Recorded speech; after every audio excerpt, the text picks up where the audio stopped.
Thank you very much. I'll start by saying I just spoke with Boris Johnson, and we had a good talk about a number of subjects, and we'll maybe talk about it a little bit later. But we had an extended conversation and some pretty good ideas, I think. They want to see if we could do a couple of things, and they'll be doing certain things for us. I want to also thank the Minneapolis Police Department. They have been so incredible what they've done. Tomorrow we have a tremendous amount of people plan to go. I know the requests have been incredible. So I think it's a great state, and we're going to have a lot of fun tomorrow night. I think a lot of you are going to be with us. And then on Friday night, we'll be going to Louisiana. And there's a big election on Saturday to see whether or not there's a runoff, most likely. And I think we'll do very well. The Republicans are doing very well despite the witch hunt that they have on Republicans. So I just want to thank everybody for being here, coming to the White House on this important occasion. In a few moments, I'll be signing 2 executive orders to expand our record-breaking regulatory reduction campaign that is helping to fuel our incredible economic boom.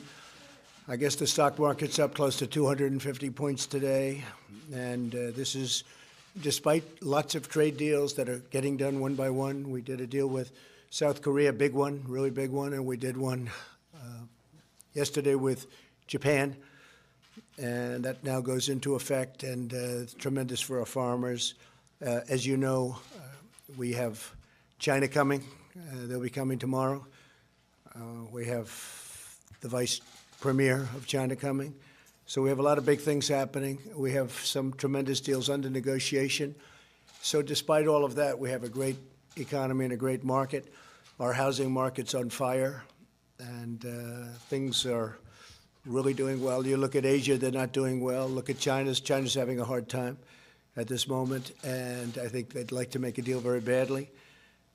And so we have a lot of things that are really exciting, and to be in the midst of negotiating some of the worst trade deals ever made, and to be breaking them up and changing them for the good of the American taxpayer and for our country, and to still be doing so well. We had over 100 record-breaking stock markets, I think in 121 or something. I'll get you the exact number, but many, many days we broke the record. And we continue to do well. And when these trade deals are done and when certain other things that we're doing are done, it's going to be at a level that's incredible. That was the cutest noise. What was it? I heard this. See, I'm used to hearing them. And there's nothing cute about them. So beautiful. And don't feel bad. He can just do whatever you want. Okay? That's a beautiful sound. Today we take bold new action to protect Americans from out-of-control bureaucracy and stop regulators from imposing secret rules and hidden penalties on the American people. We're delighted to be joined on this occasion by Acting Director Ross Vogt, who has really done a fantastic job, Deputy Attorney Jeffrey Rosen. Are you busy enough, Jeffrey? And Congressman Mark Meadows. Mark, fantastic that you're here. Louisiana Solicitor General, I'll be there. Liz Murrell. Where's Liz? I'll see you on Friday.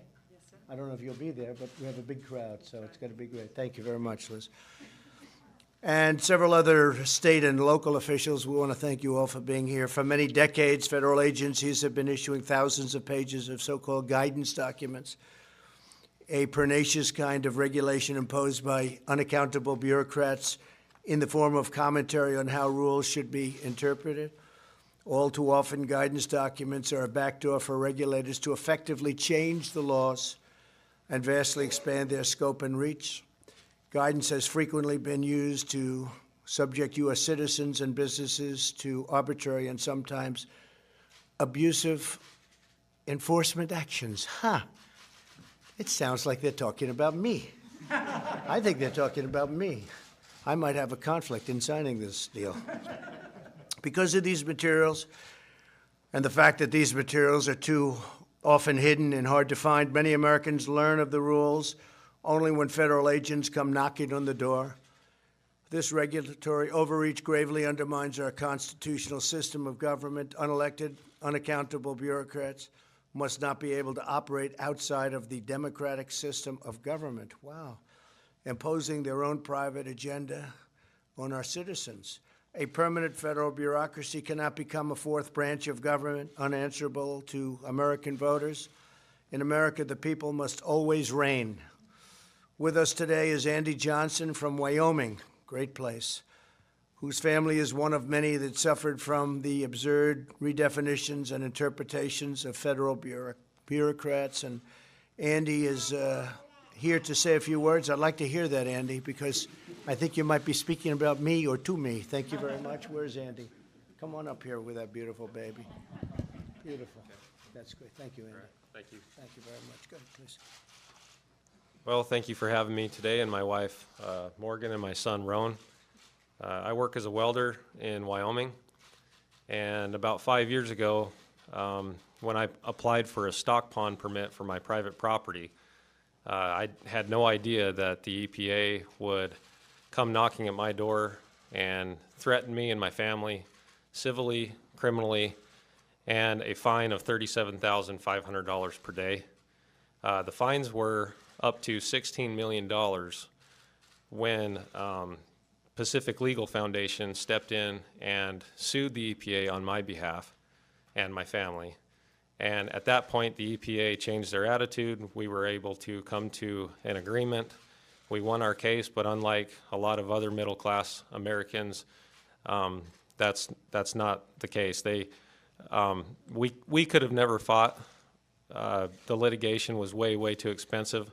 So I'd just like to thank the President today for signing this executive order, which will hold the EPA and other government agencies more responsible for their actions. Thank you. That's fantastic. Thank you.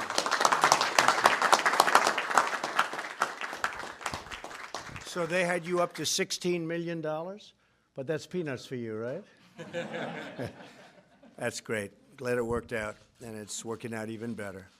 We're also joined by Richard Schrock, who was prevented from expanding his business because of the obscure regulatory guidance on a rule from the 1980s, an old rule. And Richard, please come up and talk about it. Thank you. Thank you, Richard. Please. Thank you. Thank you very much. Thank you. Thank you. Mr. President, I'd like to thank you for the invitation to speak and bringing much-needed attention to the reform to the rulemaking process used by the regulatory agencies. I operate a family-owned business in Fairbanks, Alaska. We purchased some land for our business about 20 years ago so we could move operations out of town to the new facility and expand our facilities.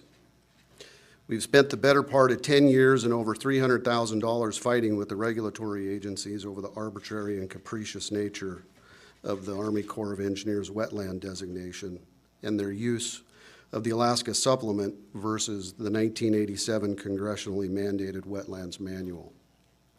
This effort does not include the time and energy put forth by the Pacific Legal Foundation on our behalf. I'd like to thank those folks as well.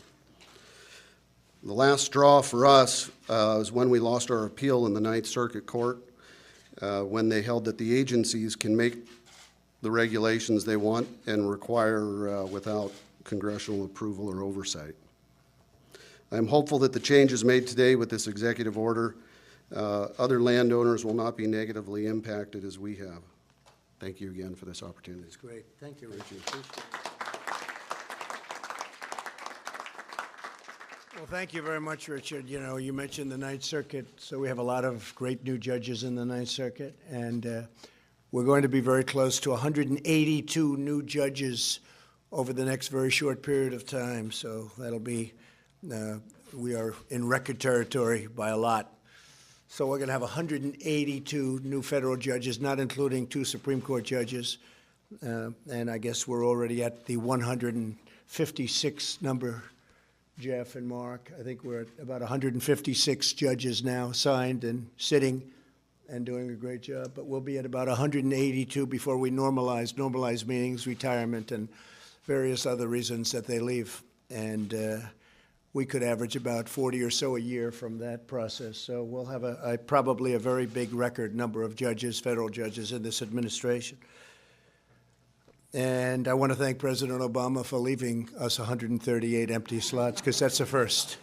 That's a first. I said, how many do we have? He said, sir, you have 138 to 142. I said, you got to be kidding. So I want to thank you, President Obama. And again, Richard, thank you very much for your nice words. When Americans and their businesses are sued by government agencies, they're sometimes not even given an explanation of what they do wrong and how they can fix it. With us today is Kevin Looney, whose company was forced out of business through the terrible practice of a certain way of government handling of things. Not fair, not right. Kevin, please come up and discuss it. Thank you. Thank you, Kevin. Thank you very much. My name's Kevin Lenny. I'm a third-generation cattle rancher at the Point Reyes National Seashore in California. About several years ago, we also were the owners of the Drakes Bay Oyster Farm, a sustainable family business where we produced nearly half of all the oysters in the state of California. Wow. In 2014, the National Park Service launched a National Environmental Policy Act process that cost millions of dollars and lasted over 8 years, and the National Park Service forced our oyster farm out of business. And if that wasn't enough for our family and our community, today, the rest of agriculture, which includes about another 24 ranching family farm businesses within the National Seashore, are facing the exact same process. Our fear is that that process could ultimately be facing, and those families may be facing, what the oyster farm faced. And so I'm here, Mr. President, thanking you for calling this meeting together so we can have this discussion. We urge you to continue your good work in following these policies and making sure these federal policies are managed in a way that family farmers and ranchers like us can actually benefit and survive these procedures, and so they're not just for federal agencies that have pre-decided what they want before the process has begun, and for professional litigants that abuse the process. Thank you, Mr. President. Well, thank you, Kevin. Thank you very much. Beautiful job. Thank you. Thank you. And the business, is the business gone now? The or? business is gone, 20 million oysters destroyed. Wow. They forced you out of business. Yes. So I have to say, Kevin, I know what you've been through. I read a little bit about it, and I've heard about it also, and it's very sad. But we thank you both for being here very much. Really, thank you very much. No American should ever face such persecution from their own government, except perhaps your president. Don't feel bad, Kevin. They treated you better than they treat me. I do believe that's true. I do believe that's true, Meadows. Today I'm taking action to stop it. My first executive order will require agencies to publish guidance documents online so that small businesses and everyday citizens can easily find them. Agencies will have to seek public input on the most important guidance, and the whole process will be closely overseen by the White House. I'm going to have somebody right here in the White House looking at it, Kevin, so this doesn't happen to other people. You're very brave to be here. I really think it's incredible. I really mean it. Americans will no longer be subject to the rules of hidden games that are played on the public. The second order I will sign today will protect American citizens from secret interpretations of regulations, unexpected penalties and violations of their rights. From now on, agencies will be required to inform individuals about any case against them and respond to their arguments. It will be the agency's duty to fully educate small businesses about new regulatory changes. Today's action is just the latest step in my administration's tireless fight to curtail job-killing, soul-crushing regulations. I want to thank Jeff for doing the great job. The Justice Department worked very hard with all of our people over here. They did a fantastic job, and I want to thank you very much, Jeff. We ended the war on American energy. We're canceling restrictions that devastated American auto workers.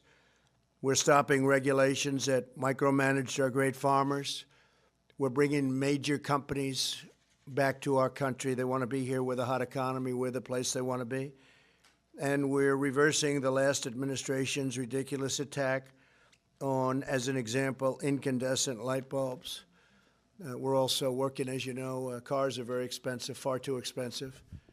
And we're going to be able to bring the price of cars down about $3,500, and at the same time make the car a lot more affordable and a lot safer.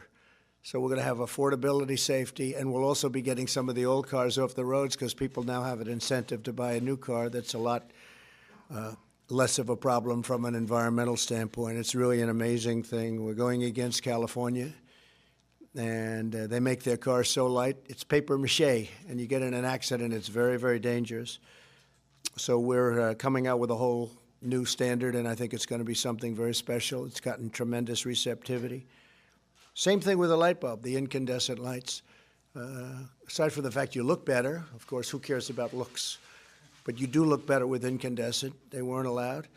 And you have the privilege of buying now a much more expensive bulb under the past rules, much more expensive bulb that doesn't have a good-looking light, but maybe very importantly, when the bulb is out and no good, it's literally considered a hazardous waste site because it's all the gases. And if it breaks, you're supposed to bring it to a certain location. And I say, who does that? Nobody. Nobody does. It's very dangerous. So we have, we're allowing people to choose. They can buy a much less expensive bulb that looks better, or they can spend a lot more money on what they were doing, and that's fine too. They might like it. It might last longer, and that's okay.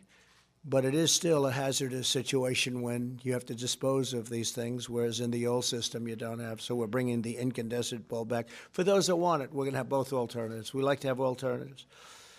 At the start of my presidency, I imposed a 2-for-1 rule on new regulations, requiring that for every new regulation, 2 old regulations must be eliminated. In the first 2 years of the Obama, Sleepy Joe Biden administration, the cost of regulatory compliance went up by $245 billion. Can you believe that?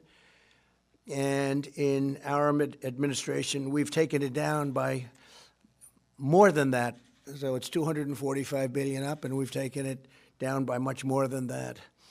According to the Economic Council of Advisors, regulatory reductions will save the average American household over $3,000, think of this, every single year. Thanks to these regulation cuts, as well as our tax cuts and pro-American trade policies, our economy is stronger than it's ever been, stronger than ever before. And that's despite all of these negotiations that we're doing to really make us into something that we've never seen before, meaning fair trade deals. We've created 6.4 million new jobs. Just last month, unemployment reached the lowest rate in over 50 years. The African-American, Hispanic-American, Asian-American unemployment rates have hit record lows. We have more people working in the United States today, almost 160 million people, than at any time in the history of our country. Wages are rising very fast, and twice as fast for low-income workers. The biggest beneficiary actually is the low-income worker. The wages are rising at a rate that we haven't seen in many, many decades.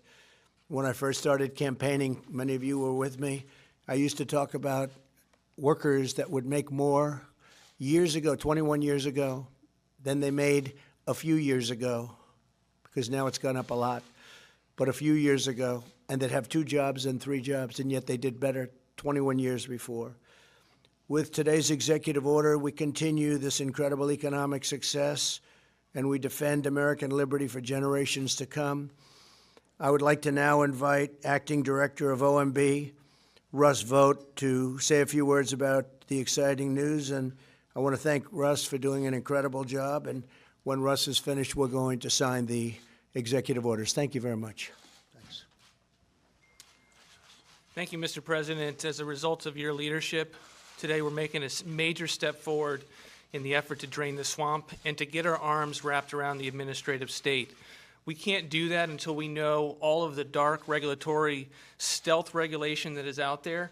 And that's one of the reasons why we're asking all agencies to be putting on their website, on a searchable website, all of these regulations so that we can understand what it is, and anything that's not put up there is rescinded. Secondly, we want to make sure that the American people, families and small businesses, are no longer bullied by their federal government. We've all had to deal with the motor vehicle department down the street from us. Think about dealing with the federal government. It's an entirely different situation, and the people that are here today who have flown in on their own dime to be a part of this celebration can attest to that. We want to make sure that there are no stories ever again of people being bullied by their federal government. And so we're thrilled that you took this on, Mr. President. Looking forward to these executive orders. Thank you. Thank you.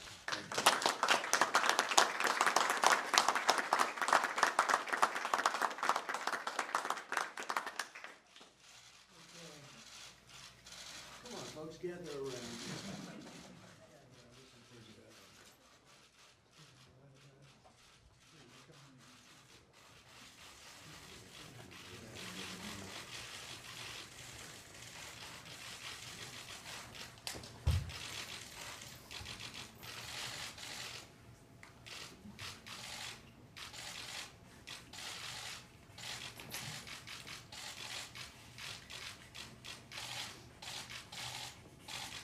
Where's Kevin? Right here. Come in, man.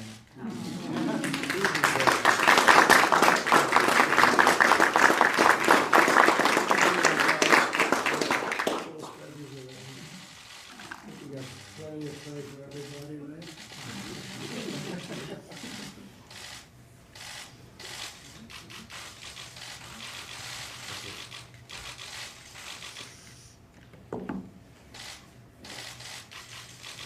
Okay.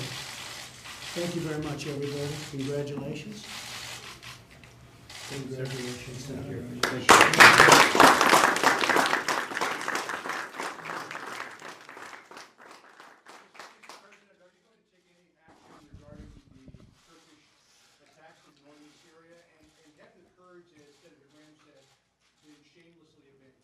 So we have no soldiers in the area.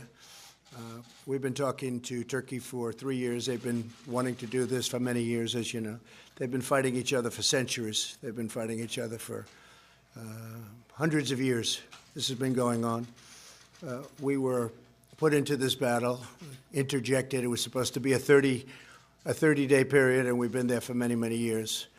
And it's time to get out. We're speaking to both sides. We've told President Erdogan how we feel. But we are speaking to both sides, and we're seeing what can be made out of a situation. But we have no soldiers in the area. You know, we're getting out of the endless wars. We have to do it. And eventually somebody was going to have to make the decision. And frankly, we're getting a lot of praise from that decision. People are saying, gotta sometime bring our people back home. We're really serving, and we were serving as a police force. We had defeated ISIS. We defeated the Caliphate 100%.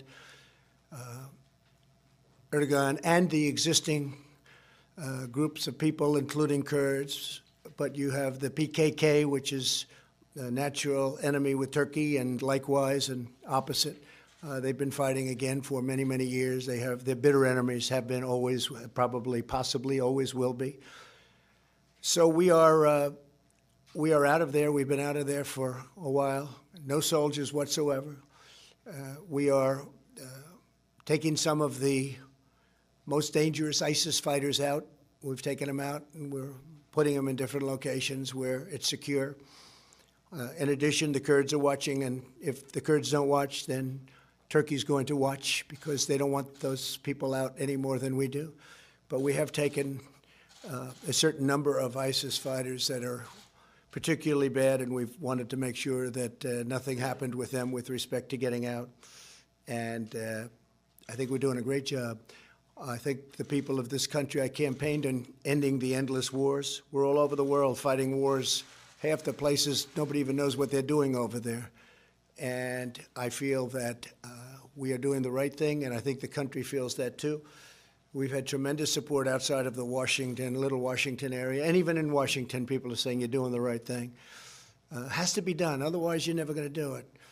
At the same time, we're dealing with both sides. We're going to see what we can do. In a statement this morning, you cautioned Erdogan. Since then, it appears as though there have been casualties on the Kurdish side. Are you concerned about escalation, and are you concerned that Erdogan will try to wipe out the Kurds? I will wipe out his economy if that happens. I've already done it once with Pastor Brunson. I'm sure that I hope that he will act rationally. But you do have to understand they've been fighting each other for many, many decades. Actually, for centuries, they've been fighting each other. And it was time for the Americans. We did a great job. We took care of ISIS. We captured 100%. You remember I was thinking, John, of leaving at 97 and 96%, and that last 3 or 4% was the hardest part. And they told me it would take a year to 2 years to do it, and I did it in a month. Remember that? I flew to Iraq, and I met with a lot of great generals there, great generals. They said, sir, we can do it in 2 weeks to a month. And we did it in 2 weeks to a month, and we took it.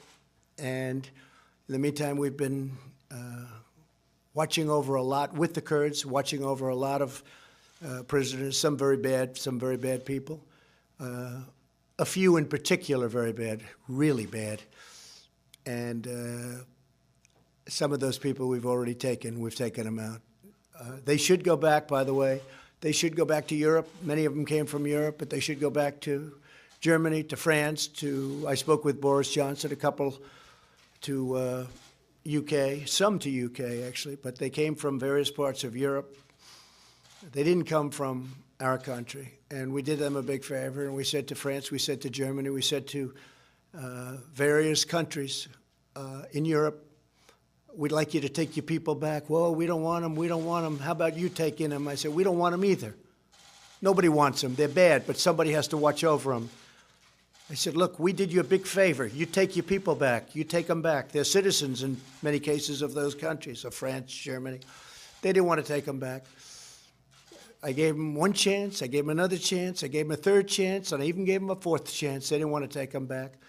Not that I blame them too much. They're used to this with the United States, taking advantage of the United States, whether it's on trade or NATO. They take advantage of the United States. But we think that maybe the Kurds will do a job, and if not the Kurds, we think Turkey will do a job.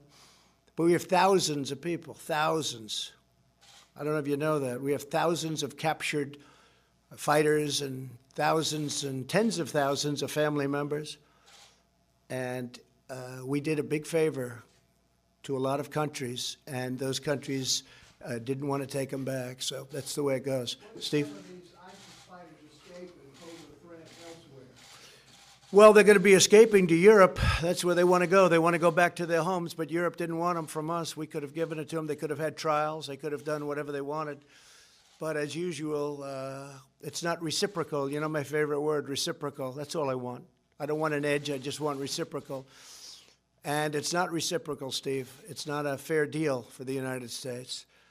And when President Obama took the PKK, you know, when they bring in PKK, that's a tough deal because that's been a mortal enemy of Turkey. So when you bring them into a partnership, it's a tough situation because it's tough for Turkey. It's probably tough for them. They've hated each other for many, many years, for hundreds of years. I mean, it's amazing when you look at history and you look at culture, but you look at the length of the time and the fighting for so long. So we imposed ourselves into it. And look, I've said it. I said it just yesterday. The single worst country, the United States, if you take a look at, you know, what we're doing with countries and the relationships we have with countries, but maybe putting it a different way, the worst mistake that the United States has ever made, in my opinion, was going into the Middle East. It's a quagmire. We're up to close to $8 trillion, and we're bringing our folks back home. We have great, talented military. We're bringing them back home. Our military has never been stronger, but we're now acting as police. We're policing areas. We're doing jobs that other countries should be doing. We're doing jobs, frankly, that Europe should be doing. We're doing jobs that Russia should be doing, that Iran should be doing, that Iraq, Turkey, Syria should be doing. They should be doing this. We shouldn't be doing it. We're 7,000 miles away. Lindsey Graham is talking about imposing economic sanctions on Turkey over this incursion into Syria. What do you think about that? Well, I think it's okay. I've already told that to President Erdogan. Far more than sanctions. I'll do far more than sanctions. Lindsey, and I'd feel differently. I think Lindsey would like to stay there for the next 200 years and maybe add a couple of 100,000 people every place. But I disagree with Lindsey on that. But I will tell you that I do agree on sanctions, but I actually think much tougher than sanctions if he doesn't do it in as humane a way as possible. But I've gotten him to stop for virtually from the first day that I was in office. But they've wanted to fight, and that's the way it is, and they've done it for so long. Yes, go ahead, please. So what does this humane a way as possible actually mean? Well, we're going to have to see. We're going to have to define that as we go along. They want to, if you listen to Erdogan, he wants to have people go back to where they came from, go back to Syria. Right now, he's holding, in all fairness to him, he's holding millions of people. That would be all over the place if he wasn't holding them. So he wants to repatriate. He wants to have them go back into the area that he's looking at. But we'll see. We'll see how he does it. He can do it in a soft manner. He can do it in a very tough manner. And if he does it unfairly, he's going to pay a very big economic price. Mr. President, you said with the letter that you sent up to Nancy Pelosi Yeah. yesterday, you appeared to declare war on the impeachment inquiry. Can you tell us in your own words why you think it is incumbent upon the House to hold a full vote to authorize an inquiry? And if they were to hold a vote and it were to be positive, would you then cooperate with the inquiry? Well, let me just say that the Republican Party and President, but the Republican Party has been treated extremely badly by the Democrats, very unfairly. Because they have a tiny margin in the House, they have eviscerated the rules. They don't give us any fair play. It's the most unfair situation people have seen.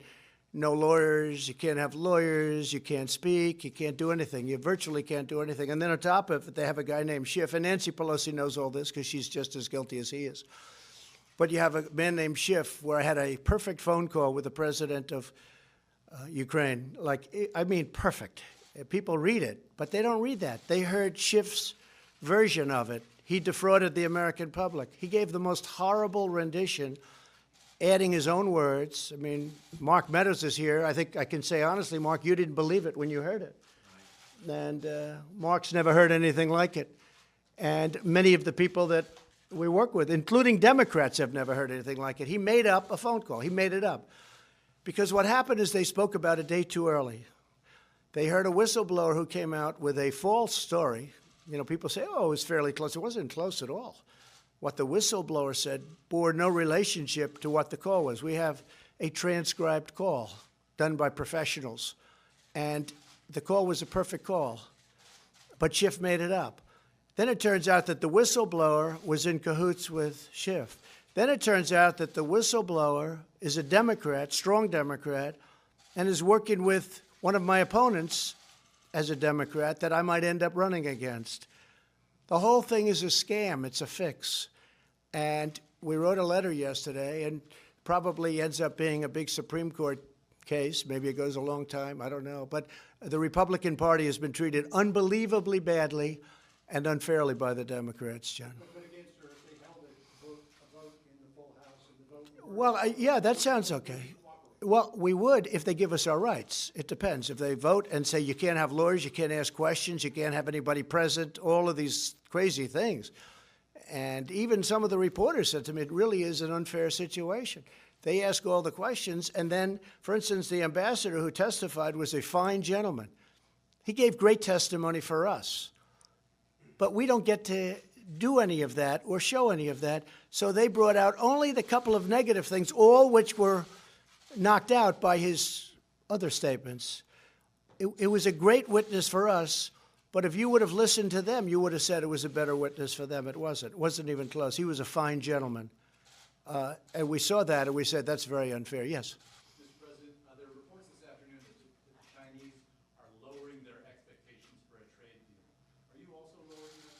No, I don't think so. I think they feel that I'm driving a tough bargain, but I have to. You know it better than anybody. You do a good job over there. Watch a lot. We are so far down in terms of where we started from presidents that didn't do their job for many years. Since the World Trade Organization founding, China went in 2001 or so. China went in and just ripped off the world. So, and I told that to President Xi. I said, you know, this can't be like a 50-50 deal. Because a 50-50 deal, you're like up there, we're down here. So a 50-50 deal, it doesn't work, right? You got to have a little balance. This has to be a better deal from our standpoint. And I think they fully understand it. One of the really good meetings I had today was with our people on opioids and drugs and fentanyl in particular with respect to your question. And they said that Chinese leadership has a lot of respect for our president. And they are really being much more careful. It's a much different situation. We have some great drug numbers. Now, what is great drug numbers? If you're down 15, 16, 20, 25%, it's still horrible what's going on in this country and in the world. In the whole world, it's horrible. But no, I think they have a lot of respect for us. First time they've ever respected us. I think China has a lot of respect for me and for our country and for what we're doing. And I think they can't believe what they've gotten away with for so many years. Well, the NBA is a different thing. I mean, I watch this guy, Steve Kerr, and he was like a little boy. He was so scared to be even answering the question. He couldn't answer the question. He was shaking. I don't know. I don't know. He didn't know how to answer the question. And he'll talk about the United States very badly. I watched Popovich, sort of the same thing, but he didn't look quite as scared, actually. But they talk badly about the United States, but when it talks about China, they don't want to say anything bad. I thought it was pretty sad, actually. It'll be very interesting. Excuse me? Are you okay then with the Chinese government pressuring the NBA over Hong Kong? They have to work out their own situation. The NBA they know what they're doing, but I watched the way that like Kerr, and Popovich, and some of the others were pandering to China, and yet to our own country, it's like they don't respect it. It's like they don't respect it. I said, what a difference. Isn't it sad? It's very sad. To me, it's very sad. John? Joe Biden came out for the first time today and said you should be impeached. Your response? Well, he's falling like a rock. We have him on tape with corruption. I mean, he's getting the prosecutor for, I guess, John, it was $2 billion, saying we're not going to give you the $2 billion or whatever the amount was unless you get rid of this prosecutor. And then he goes, lo and behold, the prosecutor was gone. And that was the prosecutor. Excuse me, John? 1.2 billion. Not a lot of money. And then his son takes out 1.5 billion from China. And by the way, the $50,000 a month that he was getting from Ukraine looks like it's $168,000 split among him and somebody else, his friend. And also there's a payment of about $3 million to his son. His son just got thrown out of the Navy. So Biden is dropping like a rock. I don't think he's going to make it. I didn't think he was going to make it for a long time. I don't think he's going to make it. And I guess this is one way he can do it. You know, he didn't say that until right now, and he sees what's happening to him. I guess he's no longer the front runner. But look, I feel badly for him because I know he's going through a lot. He's been hit, and he's been caught red-handed. I mean, here's a man who is on tape saying exactly what he's going to do in terms of corruption, and he gets away with it. If that ever happened to a Republican, they'd be getting the electric chair right now. They'd be right now being walked into the electric chair. It's a whole different standard. What Joe Biden said on tape, this isn't like, gee whiz, we think. What he said on tape, and the fake media doesn't want to play the tape. They hardly play it. So I feel, you know, that it's too bad what's happened to him. He's sinking and his campaign's sinking. But he walked away with hundreds of, I mean, you look at the kind of numbers. His son, who is at best incompetent, got thrown out of the Navy. I don't even want to say why. A subject that we just discussed. I don't want to say why. But he gets thrown, and all of a sudden he's making a deal with Ukraine where they're getting $168,000 a month between the two of them. $168,000, and he gets $3 million payments. and all of this money coming out, and the kid has no expertise in energy, and it's an energy company, he has no expertise. You and I both know much more than he does, John. And then you walk into China, and a couple of days later, 10 days later to be exact, he gets $1.5 billion out of China, and he's got no expertise. And I have friends that are the smartest people on Wall Street. I said, is that possible? They say, no, it's not possible. It's a pretty sad situation. Please. I just want to clarify something you said earlier. If Pelosi holds a vote on the floor on impeachment, commits to the rules of previous impeachment proceedings, you'll participate in that investigation? Yeah, if the rules are fair, because I don't know exactly your definition. If Republicans get a fair shake, because the Republicans have been, look, we were very nice to them. When Paul Ryan was the Speaker, he really wouldn't give subpoenas. And I'm not saying good, bad, or indifferent. Here's a man that knows it very well. They'd go in with all of the corruption that you've been reading about and all of the things that they did wrong with Comey and all of these people and all of the things they did wrong. When we wanted a subpoena, meaning they wanted a subpoena, it was very hard to get it, and I'm not sure he ever even issued a subpoena. And Nancy Pelosi issues subpoenas, come on in and get them, gives them to Nadler, gives them to Crooked Schiff. I mean, this Schiff is one crooked guy. The guy made up my phone call. Think of it. In the United States Congress, he made up my phone call. And I've had people that said, I didn't like the way you talked to the Ukrainian president. I said, did you read my speech? No, I heard Schiff, Shifty Schiff. I heard Schiff. I said, that's how I said. I said, well, let me see what he said. A lot of people saw that. And frankly, I think if it wasn't for me, I don't know if anybody would have even noticed and called him out. He took my really, believe it or not, congenial and gentle words, and he made me sound like a tyrant. It's a terrible thing. He defrauded the American public. I mean, honestly, I don't know what can happen, but there are those that say he should be prosecuted for what he did. He should certainly be impeached, but he should be prosecuted for what he did. And I think he's a very bad leader of this movement. Yes, please. On the phone call, there's a new report out today that the whistleblower says a White House official came to him and said you committed a crime on that call. Did any White House official express any concern to you? No, or no. speak to you about that phone call? It's all a big con, don't you understand? Look, the phone call, you have it. It's the transcript. That's why they keep saying, oh, the whistleblower said this and that. What happened is if they would have seen the transcript early, they wouldn't have had a whistleblower because he wouldn't have said there was nothing he could say. All you have to do is read the transcript, very calm. And what's even more important than the transcript in a certain way, although I think the transcript is the most important because it was really plain vanilla. No emotion, no nothing. These are crooked people that are doing. These are Democrats headed by a Democrat lawyer, a big Democrat lawyer. This is a con job. This is a con being perpetrated on the United States public and even the world. And the world is watching, and they get it better than a lot of other people. It's very interesting. But a poll just came out today. Very small people want to see something, even though I only get negative press from you people. Not you necessarily. But that's the way it is. So I say this, look, all you have to do is read the transcript. But you know what's almost as good as the transcript, I think, is the Ukrainian president saying he didn't even know what they were talking about. No pressure. The foreign minister of Ukraine saying, no, it was a very normal call. There was no pressure at all. What is bad is when you see all of the elements, when you see that Schiff saw the whistleblower, when you see what the whistleblower said about the phone call, and it was totally different. He made it up. And I don't know why a person that defrauds the American public should be protected, okay? Why did your administration try to bury that transcript in the Well, that I don't know. Again, I'm not a lawyer. I can say this. I assume it was for leaks. I have no idea. I'm just answering. Because this city is like the leaking capital of the world. If you want to get something out to the press, all you have to do is hand it to somebody in Washington.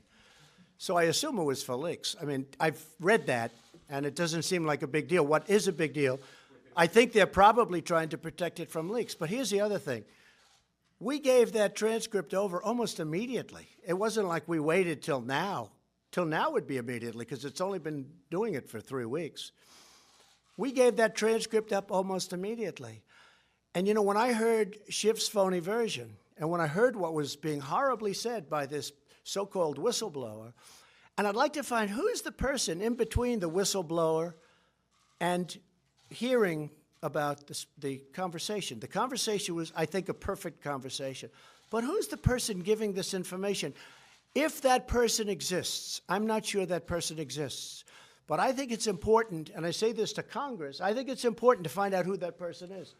Because we could have a spy, and I don't want to have spies when I'm negotiating with China and Syria and all of the countries. If you look at Turkey with Erdogan, I have calls with all these people, and Kim Jong-un. I don't want to have spies in the White House. I want to be free to make calls. I don't think it's fair that somebody interprets a call. He didn't interpret it wrong. I don't mind a misinterpretation. This was a fraud because that call was perfect. And if you read the whistleblower's report, it bore no resemblance to what the call was. Steve? Can we go back to your conversation with Boris Johnson? Yeah. Case involving a car crash. I hate the case. That's true. We talked about it. So what we're going to do, it's a very, very complex issue, as you know, because we're talking about diplomatic immunity, which in itself is quite a subject, right? You people could lecture me on it, I suspect, but it's quite a subject. A terrible accident occurred. The person driving the car, they know who it was, and they have that on camera. A young man was killed on his motorcycle. He was killed. It sounds like instantly killed. The woman, through diplomatic immunity, left the UK, came back to America. And what I'm going to try and do and see, because I understand where the people from the UK are, and frankly, a lot of Americans feel the same way. I was telling Boris, we have a lot of Americans that, they side on the fact that, you have two wonderful parents that lost their son, and the woman was driving on the wrong side of the road. And that can happen. Those are the opposite roads. That happens. I won't say it ever happened to me, but it did. When you get used to driving on our system and then you're all of a sudden in the other system where you're driving, it happens. You have to be careful, very careful. So a young man was killed. The person that was driving the automobile has diplomatic immunity. We're going to speak to her very shortly and see if we can do something where they meet. It was an accident. It was a terrible accident. We're going to speak to her, and we're going to see the person driving the car, the wife of the diplomat.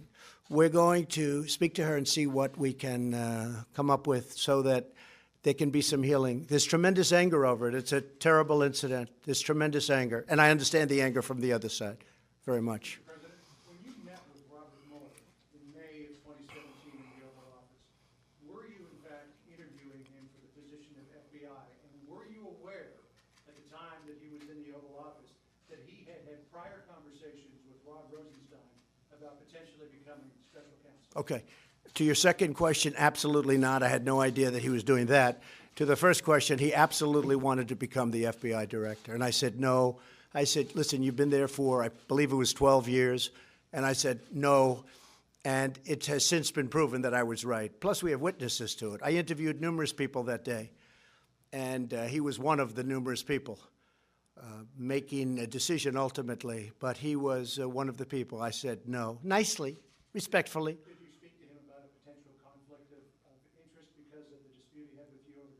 I knew about it. We didn't speak about that because I wasn't going to accept him.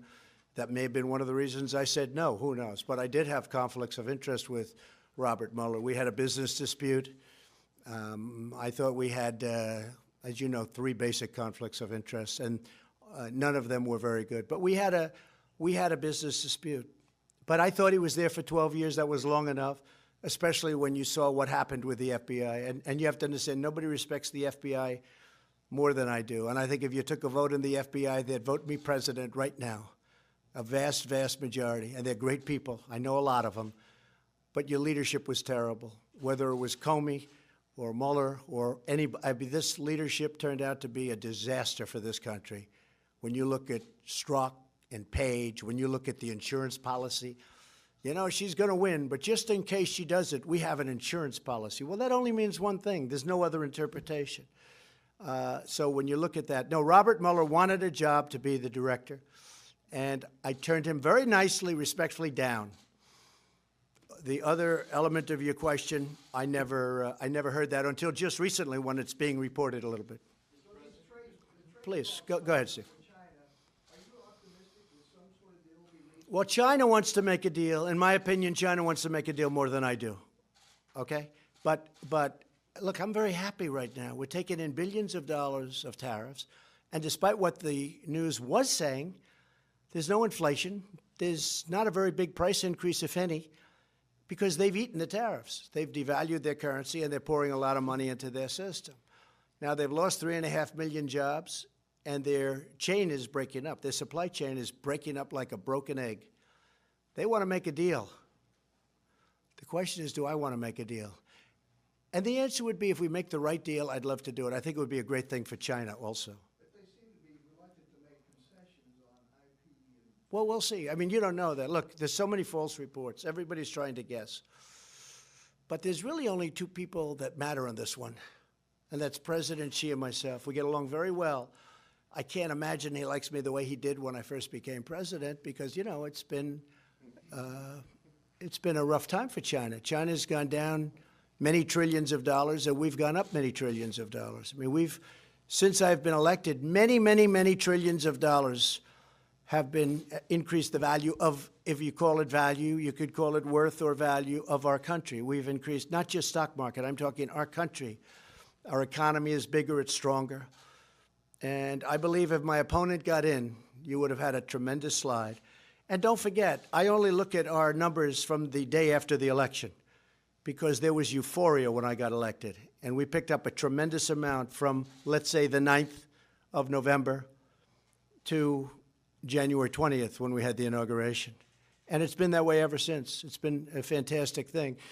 But China wants to make a deal very badly. And if we can make a deal, we're going to make a deal. There's a really good chance. There's a really good chance, Steve. Have you spoken at all, Mr. President, to the Attorney General about the coming Horowitz Inspector General's report and/or the Durham report? No, I really am leaving that to the Attorney General, highly respected man, very highly principled man. I did read the Comey report, 78 pages of total kill. And I think it says, frankly, a lot to the Attorney General that he decided not to prosecute on that report, because I think most people reading that report would have done that. That report was horrible for Comey, horrible. But he's a highly principled man, and I'm leaving it up to him. Mr. President, can you tell us what you said to President Erdogan on Sunday, what he said to you? Did you promise him anything, or did he promise you anything? No, we're talking about it. No, but he said, I want to go in, I want to go in. But he's been telling me that for 2.5 years. He's been telling that virtually. He's been saying this for many years before me. And, you know, he's ready to do it. They've been, again, fighting for so long. They've been fighting for so many. This is like Israel and the Palestinians, okay? There's only one difference. Maybe the hatred's even greater. Is that possible? Maybe not. But this is a very, very serious hatred that's come over many years. Yes, sir.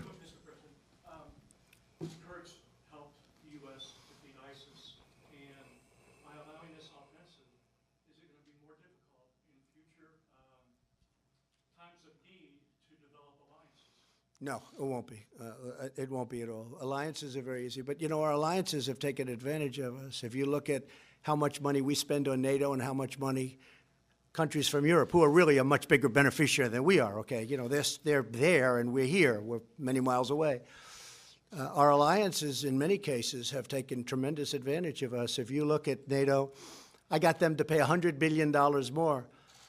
The Secretary General Stoltenberg came out with a report recently that because of President Trump, the other countries, 28 countries, so 27, not including us, they paid over $100 billion more because of me. But still, as good as that is, sounds good, it's nothing compared to the kind of numbers you're talking about. So I'm very happy with that. But the United States is paying over 4%, and Germany is paying 1%. Maybe a tiny bit more, but I actually think the way you calculate it, because you can look at it many ways, It's probably less than 1%. France is paying less than what they're supposed to. Out of the 28 countries, 20 of them are delinquent. You know what the delinquent means? That's an old real estate term. He's delinquent with his rent. They're delinquent with their payment. They owe us a tremendous amount of money, and they never pay us back. Because if Germany doesn't pay, they don't add that up. They just say, oh, that's okay. Then they don't pay again. If you go back that way, like the old-fashioned way, you don't pay and you owe it. But they don't pay, and they just go into the next year. They owe us hundreds and hundreds of billions of dollars. So, no, I don't look at it that way. Now, the Kurds are fighting for their land, just so you understand. They're fighting for their land. And as somebody wrote in a very, very powerful article today, they didn't help us in the Second World War. They didn't help us with Normandy, as an example. They mentioned names of different battles. They weren't there, but they're there to help us with their land, and that's a different thing. In addition to that, we have spent tremendous amounts of money on helping the Kurds in terms of ammunition, in terms of weapons, in terms of money, in terms of pay. With all of that being said, we like the Kurds. Now, you have different factions in there. Again, you have PKK, that's a different faction, and they worked with us. It's a rough group, but they worked with us. But we've spent a tremendous, and they're fighting for their land. So when you say they're fighting with us, yes, but they're fighting for their land. Now, if we go on the theory that some of the folks in Washington go by, who all do very well with the military-industrial complex. I mean, you know, the military-industrial complex, take a look at Dwight Eisenhower. He had it figured right many years ago. It's got tremendous power. They like fighting. They make a lot of money when they fight. But it was time to bring our soldiers back home. So I see, and I will tell you, the hardest thing I have to do, by far, much harder than the witch hunt, is signing letters to parents of soldiers that have been killed. And it's not only that, in areas where there's not a lot of upside, if there's any upside at all, and in many cases there's only downside. And especially when that soldier was killed in a blue-on-green attack. You know what that is, right? That's where a soldier being trained or whatever turns his gun on an American soldier. Here, son, take your gun. You know how to use it. And he takes the gun and he turns it and he shoots one. We have many of them in Afghanistan, in particular in Afghanistan. The hardest thing I have to do is signing those letters. That's the hardest thing I have to do. And each letter is different. We make each letter different. And last week I signed 5 of them for Afghanistan, 1 in Iraq, 1 in Syria from 2 weeks ago. And sometimes I call the parents. Sometimes I see the parents. I go to Dover when I can, but it's so devastating for the parents that, you know, it's so devastating. When they bring that boy or young woman out of the back of those big, powerful planes in a coffin, and the parents are there. You know, we have people that do that. That's what they do. They work that. They accommodate everybody. That's what they do. They do an incredible job. And I said, the parents seem to be okay. I'll get there early. The parents seem to be okay. Well, actually, sir, they aren't. No, the way they're talking, they're really okay, aren't they? Sir, you never know until the back of that massive cargo plane opens up and they walk down holding a coffin with 4 or 5 great soldiers on each side of it, representing our various forces. That you never know. And then I see it, and I see people that were smiling, oh, Mr. President, thank you for being here, thank you for being here, and I think they're doing great. And then 20 minutes later, we'll be outside when that big plane pulls up, and that door comes down, and they are walking the coffin with their boy inside this coffin with an American flag over the top, and they're walking that coffin down this ramp.